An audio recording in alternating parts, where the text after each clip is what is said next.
रूपदर्शनयोगः। अर्जुन उवाच मदनुग्रहाय परमं बुद्धमध्यात्मसङ्गीतम् यत्तयुक्तं वचस्तेन মোহয়ং বিগত মম। অর্জুন বলিলেন, তুমি আমার প্রতি অনুগ্রহ করিয়া যে পরম গুহ্য অধ্যাত্ম তত্ত্ব বর্ণনা করিলে তাহাতে আমার এই মোহ বিদূরিত হইল। ভবপয়ো হি ভূতানাং শ্রুতৌ বিস্তরশো ময়া তত্তঃ কমলপত্রাক্ষ মাহাত্ম্যমপি চ বয়ম। হে কমললোচন, ভূতগণের উৎপত্তি ও লয় এবং তোমার অক্ষয় মাহাত্ম্য এ সকলেই তোমার নিকট হইতে সবিস্তারে আমি শুনিলাম। এবমেতজ্জথত্যত্যম আত্মানং পরমেশ্বরম দ্রষ্টুমিচ্ছামি তে রূপম ঐশ্বরং পুরুষোত্তমম। হে পরমেশ্বর, তুমি আপনার বিষয়ে যাহা বলিলে তাহা এইরূপে বটে। হে পুরুষোত্তম, আমি তোমার সেই ঐশ্বরিক রূপ দেখিতে ইচ্ছা করি। মন্যসে যদি তচ্ছক্যং ময়া দ্রষ্টুমিতি প্রভো যোগেশ্বরো ততো মে ত্বং দর্শয়ৎমানমব্যয়ম। হে প্রভু, যদি তুমি মনে করো যে আমি সেই রূপ দর্শনের যোগ্য, তাহা হইলে হে যোগেশ্বর আমাকে তোমার সেই অক্ষয় আত্মরূপ প্রদর্শন করাও। শ্রী ভগবান্নুবাচ পশ্য মে পার্থ রূপাণি শতশোথ সহস্রশঃ নানাবিধানি দিব্যানি নানাবর্ণাকৃতিনি চ। শ্রী ভগবান বললেন, হে পার্থ, নানা বর্ণ ও আকৃতি বিশিষ্ট শত শত সহস্র সহস্র বিভিন্ন অবয়ব বিশিষ্ট আমার এই অদ্ভুত রূপ দর্শন করো। পশ্যাদিত্যান বসুন রুদ্রান অশ্বিনৌ মরুতস্তথা বহুন্নদৃষ্ট পূর্বাণি পশ্যাশ্চর্যাণি ভারত। হে ভারত, অর্জুন, আমার এই দেহে দ্বাদশ আদিত্য, অষ্ট বসু, একাদশ রুদ্র, অশ্বিনী কুমারদ্বয় এবং 49 মরুদ্গণ দর্শন করো। পূর্বে যাহা কখনো দেখো নাই তেমন বহুবিধ আশ্চর্য বস্তু দর্শন করো। ইহৈকস্থং জগৎ কৃৎস্নং পশ্যদ্য সচরাচরম মম দেহে গুণাকেশ যচ্ছন্ন দ্রষ্টুমিচ্ছুসি।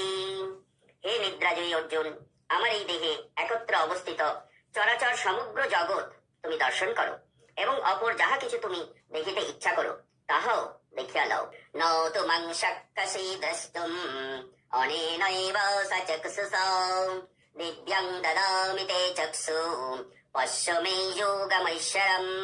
হে অর্জুন, তুমি তোমার এই চর্মচক্ষু দ্বারা আমার এই রূপ দর্শনের সামর্থ্য হইবে না, এই জন্য তোমাকে দিব্য চক্ষু দিতেছি। তদ্বারা আমার এই ঐশ্বরিক যোগ সামর্থ্য দেখো।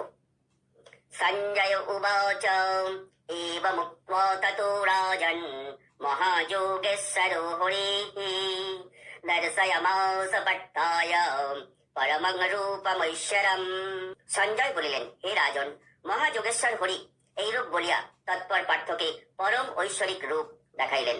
অনেক বক্ত্র নায়নম অনেকাদ্ভুত দর্শনম দিব্যমল্লম্বরধারং দিব্যগন্ধানুলেপনম সর্বশ্চর্যময়ং দেবম অনন্তং বিশ্বতো মুখম। সেই ঐশ্বরিক রূপে অসংখ্য মুখ, অসংখ্য নেত্র, অসংখ্য অদ্ভুত অদ্ভুত দর্শনীয় বস্তু, অসংখ্য দিব্য আভরণ এবং অসংখ্য উদ্যত দিব্যাস্ত্র সকল বিদ্যমান ছিল। সেই বিশ্বরূপ দিব্য মাল্য বস্ত্রে সুশোভিত, দিব্য গন্ধ দ্রব্যে অনুলিপ্ত, সর্বাশ্চর্যময়, দ্যুতিমান, অনন্ত ও সর্বতোমুখ সর্বত্র মুখ বিশিষ্ট ছিল।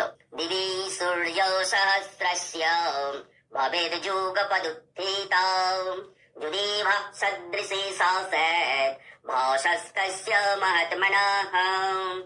আকাশে যদি যুগপৎ সহস্র সূর্যের প্রভা উত্থিত হয়, তাহা হইলে সেই সহস্র সূর্যের প্রভা মহাত্মা বিশ্বরূপের প্রভার তুল্য হইতে পারে। তত্রৈকস্থং জগৎ কৃৎস্নং প্রবিভক্তম মণিকধা অপশ্যদ্দেব দেবস্য শরীরে পাণ্ডবস্তদা। তখন অর্জুন সেই দেবদেবের দেহে নানা ভাগে বিভক্ত তদীয় অঙ্গ প্রত্যঙ্গ স্বরূপ একত্র স্থিত সমগ্র জগৎ দেখিলেন। ততঃ স বিস্ময়াবিষ্টঃ হৃষ্টরোমা ধনঞ্জয়ঃ প্রণম্য শিরসা দেবং কৃতাঞ্জলিরভাসতঃ। সেই বিশ্বরূপ দর্শন করিয়া ধনঞ্জয় বিস্ময়ে আপ্লুত হইলেন। তাহার সর্বাঙ্গ রোমাঞ্চিত হইয়া উঠিল। তিনি অবনত মস্তকে সেই দেব ও দেবকে প্রণাম করিয়া করজোরে বলিতে লাগিলেন, হরি ওং তৎসৎ, হরি ওং তৎসৎ, হরি ওং তৎসৎ।